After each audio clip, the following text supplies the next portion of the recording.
Last year pa siya na-diagnose ng kidney failure. Nalaman ko po na gano'n na yung parang stage, parang gumuho po yung ano ko, parang binuhusan ng malamig na tubig kasi alam ko na puwede siyang tumagal na lang ng ano, ng 6 months.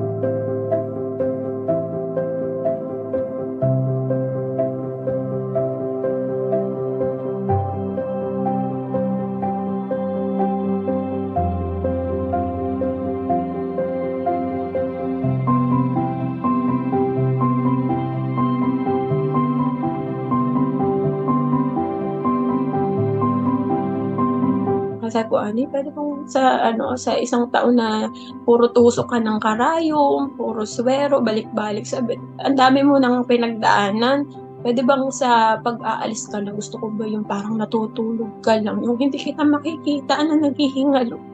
Tapos yun nga sir ang nangyari.